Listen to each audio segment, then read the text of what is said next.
প্রিয় বন্ধুগণ, আসসালামু আলাইকুম। আমি অ্যাডভোকেট রানা। আজকে আপনাদের সাথে আরেকটি অত্যন্ত গুরুত্বপূর্ণ বিষয় নিয়ে কথা বলবো। আজকে আমি আপনাদের সাথে কথা বলবো যে কোনো ভিসা অ্যাম্বাসিতে সাবমিট করার পূর্বে উক্ত ভিসার জন্য যে ফিনান্সিয়াল স্টেটমেন্ট দেওয়া হয়, সেই ফিনান্সিয়াল স্টেটমেন্ট বা ডিক্লারেশনটা কীরকম হবে এবং কিভাবে আপনি সেই ফিনান্সিয়াল ডিক্লারেশনটা তৈরি করবেন, সেই সাথে উক্ত ফিনান্সিয়াল ডিক্লারেশনে বা স্টেটমেন্টে কোন কোন বিষয় থাকবে এবং উক্ত বিষয়গুলো তৈরি করতে যে সাপোর্টিং কী কী ডকুমেন্ট সাবমিট করবেন, সেই সাথে উক্ত ফিনান্সিয়াল স্টেটমেন্টে কী কী ভুল করলে আপনার উক্ত স্টেটমেন্টের কারণে আপনার ভিসাটি রিজেক্ট হয়ে যেতে পারে। সেই সাথে আরেকটি বিষয় হলো যে ফিনান্সিয়াল স্টেটমেন্ট বা ডিক্লারেশন অথবা ফিনান্সিয়াল কনসেন্ট সারা পৃথিবীর প্রায় সবগুলো দেশের জন্যই প্রয়োজন। সেই জন্য এই ফিনান্সিয়াল স্টেটমেন্ট বা ফিনান্সিয়াল ডিক্লারেশনটি একটি ভিসার জন্য অত্যন্ত গুরুত্বপূর্ণ বিষয়। আজকে আমি আমার উক্ত ভিডিওতে আলোচনা করব এই ফিনান্সিয়াল স্টেটমেন্ট নিয়ে A to Z।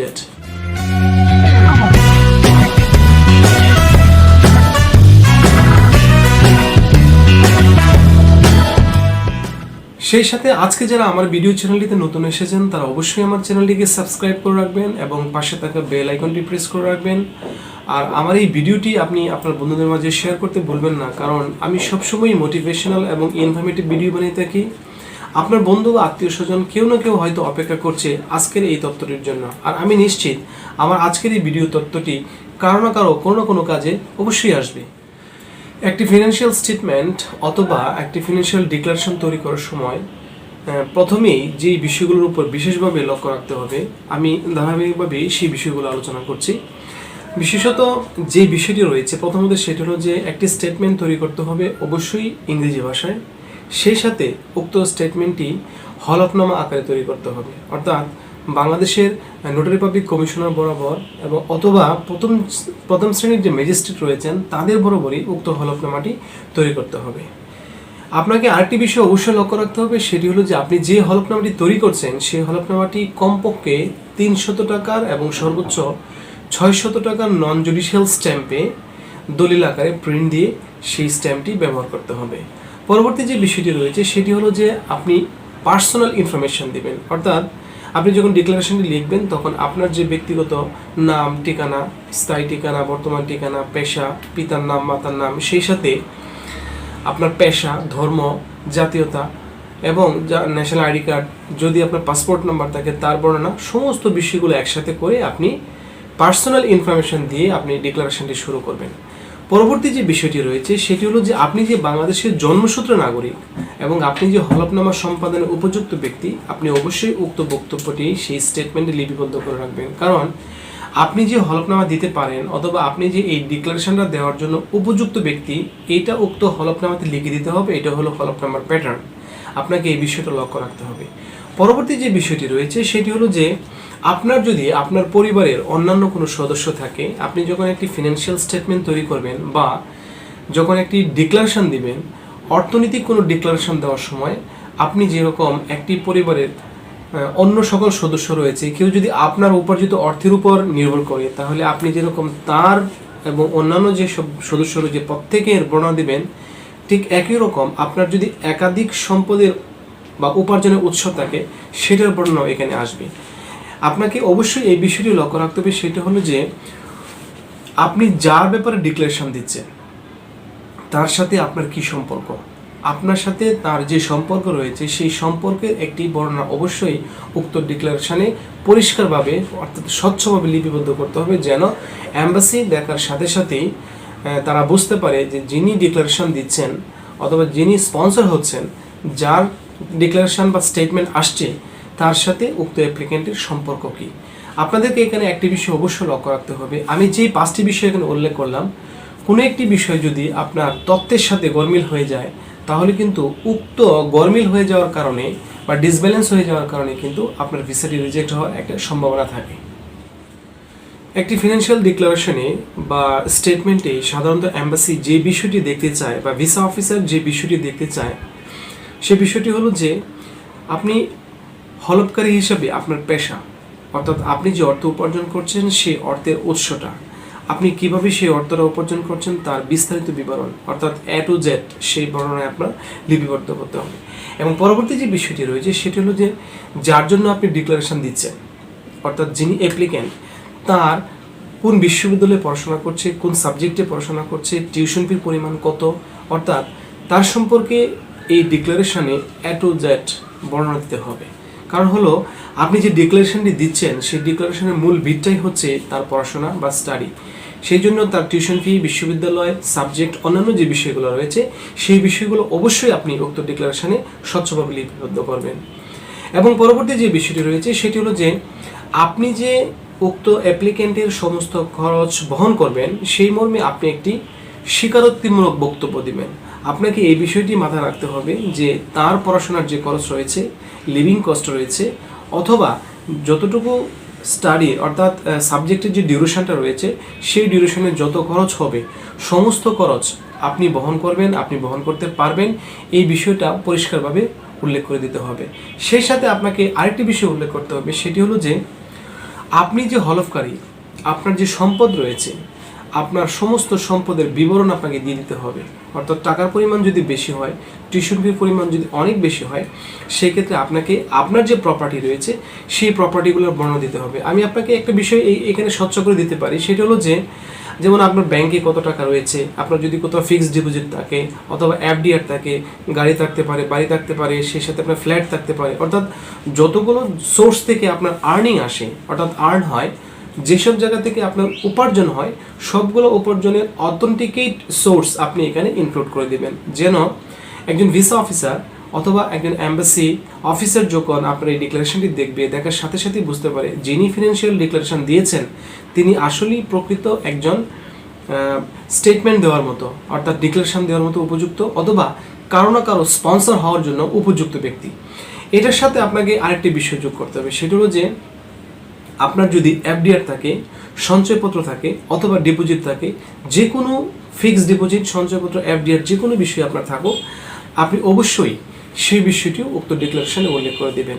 আপনাকে এই বিষয়টা নিশ্চিত করতে হবে যে যার জন্য আপনি ডিক্লারেশনটা দিচ্ছেন আপনি যে সলভেন্ট এবং আপনার যে একাধিক আয়ের উৎস রয়েছে, একাধিক জায়গায় আপনার সম্পদ রয়েছে, আপনি যদি উক্ত টিউশন ফি টাকাটি বা লিভিং কস্টের যে টাকাটি রয়েছে সেটি যদি তাদেরকে দেন বা অ্যাপ্লিকেন্টকে দেন, তাহলে আপনার তেমন কোনো ক্ষতি হবে না বা তেমন কোনো খরচ হবে না। একাধিক উৎস থাকার কারণে এই জিনিসটি যে কোনো সময় ফিল আপ হয়ে যাবে। এই বিষয়গুলো আপনাকে অবশ্যই লক্ষ্য রেখেই এই উক্ত ডিক্লারেশনটি অ্যাম্বাসিতে সাবমিট করতে হবে। কারো স্পন্সর হওয়া বা ফিনান্সিয়াল স্টেটমেন্ট দেওয়া অথবা ডিক্লারেশন দেওয়া, এই বিষয়টি কিন্তু একরকম অ্যাম্বাসি অথবা কোনো ভিসা অফিসারকে আপনি খুশি করার মতো। কারণ আপনি তৃতীয় একজন ব্যক্তির জন্য আপনি স্পন্সর হচ্ছেন, অর্থাৎ আপনি কারোর জন্য আপনার টাকা দিয়ে স্পন্সর তৈরি করে দিচ্ছেন, অর্থাৎ আপনি তাকে খুশি করবেন যে পরিমাণ টাকা আপনার আছে সেই পরিমাণ টাকা দিয়ে তার পড়াশোনা চালিয়ে যেতে পারবে, এই মর্মে আপনি তাকে একটা ডিক্লারেশন দিচ্ছেন। তার মানে হচ্ছে আপনি ভিসা অফিসারকে খুশি করছেন।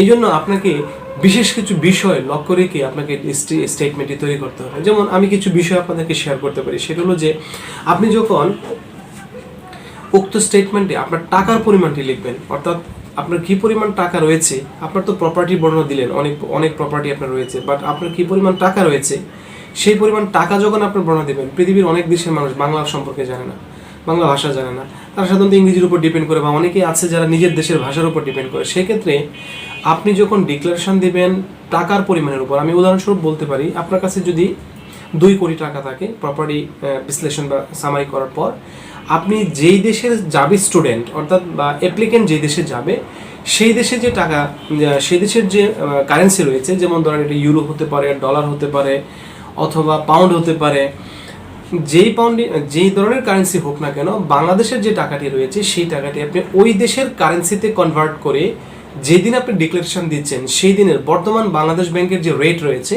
সেই রেট অনুসারে কত লক্ষ টাকা হবে অথবা কত কোটি টাকা, তার সমপরিমাণ কত ডলার হবে বা পাউন্ড হবে অথবা অন্য যে কোনো দেশের মুদ্রা, কানাডিয়ান ডলার হতে পারে বা ইউএস ডলার হতে পারে অথবা ইউকের পাউন্ড হতে পারে, যেটাই হয় না কেন আপনি তার সমপরিমাণ মুদ্রার পরিমাণটা অবশ্যই উল্লেখ করে দিবেন, যেন ভিসা অফিসার উক্ত বিষয়টি ক্যালকুলেট করে বের করতে না হয়।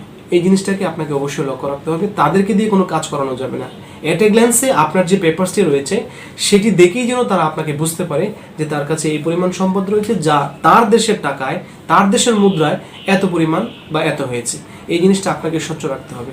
সেই সাথে আপনাদের আরেকটি বিষয় উল্লেখ রাখতে হবে, আপনি যখন টাকার পরিমাণটা যখন উল্লেখ করবেন, যার জন্য আপনি, অর্থাৎ যে অ্যাপ্লিকেন্টের জন্য আপনি আপনার বয়ানটা দিচ্ছেন, স্টেটমেন্টটা দিচ্ছেন, সেই অ্যাপ্লিকেন্ট সেই দেশে যাওয়ার পরে যে পাবলিক প্রপার্টি হবে না বা ওই রাষ্ট্রের উপরে যে বার্ডেন হবে না, এই বিষয়টা আপনি এখানে নিশ্চিত করে দিবেন যে আমার কাছে যেহেতু এত পরিমাণ টাকা আছে, তার যে পড়াশোনার লিভিং কস্ট বা অন্যান্য যে কস্টিং রয়েছে সবগুলো দেওয়ার পরে সে আপনার দেশে যাওয়ার পর সে পাবলিক প্রপার্টি হবে না বা আপনার দেশে যে সে বার্ডেন হবে না, এইটা আপনি এই ডিক্লারেশনে নিশ্চিত করে দেবেন। এটা একটি প্যাটার্ন, এটি অত্যন্ত গুরুত্বপূর্ণ বিষয়। সেই সাথে আপনাকে আরও কিছু বিষয় এখানে উল্লেখ করতে হবে। সেটা হলো যে আপনি যখন আমার দেশের বা আপনার নিজ দেশের অনেক প্রপার্টির মালিক, আপনার গাড়ি আছে, বাড়ি আছে, সম্পদ আছে, এফডিআর আছে, সঞ্চয়পত্র আছে, অনেক কিছু রয়েছে, ব্যাংকে কোটি টাকা রয়েছে, সেই ক্ষেত্রে আপনাকে এই ডিক্লারেশনে অবশ্যই আপনার টিআইএনটি যোগ করতে হবে।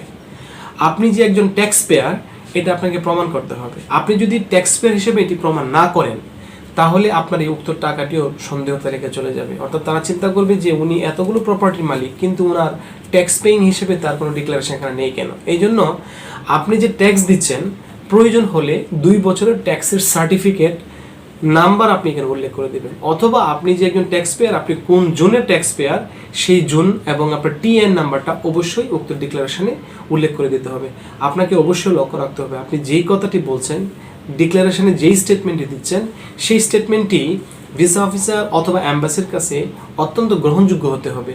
আর আপনার কথা ওনারা শুনবেন না, উনি আপনার লেখাটা দেখবেন, আপনার স্টেটমেন্টটা পড়বেন। আপনার স্টেটমেন্টটা পড়ে তার মনের ভিতরে একটা আস্থার সৃষ্টি হতে হবে যে উনি এখানে যা বলছেন সবগুলো বিষয় সঠিক। সেই সাথে আরেকটা বিষয় হলো যে ওনারা কিন্তু এই বিষয়গুলো ভেরিফাই করে। আপনি যে বর্ণনা দিবেন সেটা ভেরিফাই করবে। আপনি যখন একজন অ্যাপ্লিকেন্ট যখন অ্যাম্বাসিতে ডকুমেন্ট সাবমিট করবে, তখন উনি কি করবেন, একটা ব্যাংকের স্টেটমেন্ট দিবেন। এই ব্যাংকের স্টেটমেন্টের সাপোর্টিং হিসেবে আপনার যে ডিক্লারেশন সেটা যাবে। উনি যখন ব্যাংকের স্টেটমেন্ট ভেরিফাই করবেন, তখন আপনার এই স্টেটমেন্ট অটোমেটিক ভেরিফাই হয়ে চলে আসবে। সেই সাথে আপনি যদি ট্যাক্সের টিআইএন নাম্বার দেন, তাহলে সেই ট্যাক্স জন্য আপনার আপনার যে প্রপার্টি রয়েছে সেটা কিন্তু ভেরিফাই হবে। কিছু কিছু কান্ট্রি ভেরিফাই করে, আবার কিছু কিছু কান্ট্রি ভেরিফাই করে না। তাদের যতটুকু প্রয়োজন ততটুকু হলে ওনার আর ভেরিফাই যায় না। সেক্ষেত্রে আপনি যে স্টেটমেন্টটা দিচ্ছেন, আপনার জায়গা থেকে আপনাকে স্বচ্ছ থাকতে হবে। That means you want to be very much transparent that আপনার যে বিষয়টা রয়েছে সেই জায়গায় যেন কোনো প্রশ্ন না আসে। আপনাকে এই বিষয়টা অবশ্যই লক্ষ্য রাখতে হবে। সেই সাথে আপনাদের আরেকটি বিষয় লক্ষ্য রাখতে হবে, উপরে আমি যতগুলো বিষয় বর্ণনা করেছি এই পর্যন্ত, সমস্ত বর্ণনা একসাথে হওয়ার পর সবগুলো তথ্য সত্য, সঠিক, এই মর্মে আপনাকে আরেকটি ডিক্লারেশন দিতে হবে। নিচে ছোট্ট আকারে একটি আপনাকে প্রত্যয় দিতে হবে যে হ্যাঁ, উপরে যে বর্ণনাগুলো রয়েছে আমার জানা মতে সমস্ত বর্ণনা সত্য এবং সঠিক, এই মর্মেই আমি নিজে স্বাক্ষর করলাম। এই বিষয়গুলো আপনাকে অবশ্যই সামনে এনে এই পুরো বিষয়টা, অর্থাৎ ডিক্লারেশন বা স্টেটমেন্টটি তৈরি করতে হবে। উক্ত স্টেটমেন্টটি তৈরি করার পর আমি প্রথমেই যে কথা বলেছিলাম যে আপনি 300 টাকার নন জুডিশিয়াল স্ট্যাম্প কমপক্ষে আর সর্বোচ্চ 600 টাকার নন জুডিশিয়াল স্ট্যাম্পে আপনি এই স্টেটমেন্টটি প্রিন্ট করবেন। প্রিন্ট করার পরে আপনার উক্ত স্টেটমেন্টটি সত্য এবং সঠিক অথেন্টিকেট করার জন্য একজন নোটারিয়ান সার্টিফিকেট যিনি দিতে পারেন, যার 25 বছরের অভিজ্ঞতা সম্পন্ন একজন নোটারিয়ান যিনি রয়েছেন, এমন একজন ব্যক্তির দ্বারা আপনি এটা ভেরিফাই করে অথেন্টিকেট করে নোটারি করে নেবেন। এইটা পৃথিবীর সব দেশের অ্যাম্বাসির কাছে গ্রহণযোগ্য, কারণ সারা পৃথিবীর সব দেশেই নোটারি যে বিষয়টা রয়েছে সেটা হলো যে ডকুমেন্টের অথেন্টিকেট করে। আমাদের দেশে এই নোটারির সার্টিফিকেটেরও অনেক গুরুত্ব রয়েছে। এখানে আপনার সার্টিফিকেটের কোনো প্রয়োজন নেই, আপনি শুধু অথেন্টিকেট করবেন, ভেরিফাই করবেন, এতটুকুই আপনার জন্য এনাফ। প্রিয় বন্ধুগণ, উক্ত ডিক্লারেশনে বা ফিনান্সিয়াল স্টেটমেন্টে একজন স্পন্সর হিসেবে আপনার যে বর্ণনা আমি এই পর্যন্ত আলোচনা করেছি, প্রত্যেকটা বিষয় এখানে ইম্পর্টেন্ট এবং গুরুত্বপূর্ণ। আপনি প্রত্যেকটা স্টেটমেন্টের যে বেস লেভেলটা রয়েছে, অর্থাৎ যে কথাটি আপনি স্টেটমেন্টে বলতে চাচ্ছেন সেই কথার সাপোর্টিং ডকুমেন্ট যে কোনো সময় একজন ভিসা অফিসার বা একজন অ্যাম্বাসি চাইতে পারে। আপনাকে ওই ব্যাপারটি মাথায় রেখে আপনি স্টেটমেন্টটি তৈরি করতে হবে। আপনাকে এই বিষয়টা লক্ষ্য রাখতে হবে, আপনি যে কথাটি বলছেন সেই কথাটির সাপোর্টিং ডকুমেন্ট যেন আপনার কাছে অবশ্যই থাকে। এখানে 1 থেকে 16 পর্যন্ত যে বিষয়গুলো আমি বিস্তারিত আলোচনা করলাম, কোনো কারণে যদি কোনো বিষয়ে কোনো একটা স্টেটমেন্টের উপর সন্দেহ পোষণ হয়, অথবা কোনো মিথ্যা বিবৃতি হয়, অথবা যে স্টেটমেন্টটি দিয়েছেন সেই স্টেটমেন্টটি সঠিক না, অথবা এই স্টেটমেন্টটি পড়ার পর একজন ভিসা অফিসার অথবা একজন এম্বাসি অফিসার আপনার এই কথার উপর সন্দেহ পোষণ করতে পারে, এরকম কোনো ঘটনা হলে কিন্তু আপনার উক্ত ফিনান্সিয়াল স্টেটমেন্টের কারণে অ্যাপ্লিকেন্টের যে ভিসা অ্যাপ্লিকেশনটি রয়েছে সেটি বাতিল বা রিজেক্ট হয়ে যেতে পারে। প্রিয় বন্ধুগণ, আমি সবসময় মোটিভেশনাল এবং ইনফরমেটিভ বানিয়ে থাকি। আপনারা থাকবেন সবসময় আমার ভিডিও চ্যানেলের সাথে। লাইক, শেয়ার এবং সাবস্ক্রাইব করতে ভুলবেন না। সেই সাথে দেখা হবে আপনাদের সাথে আবার নতুন কোনো ভিডিওতে। সেই পর্যন্ত সবাই ভালো থাকবেন। আল্লাহ হাফেজ। আসসালামু আলাইকুম।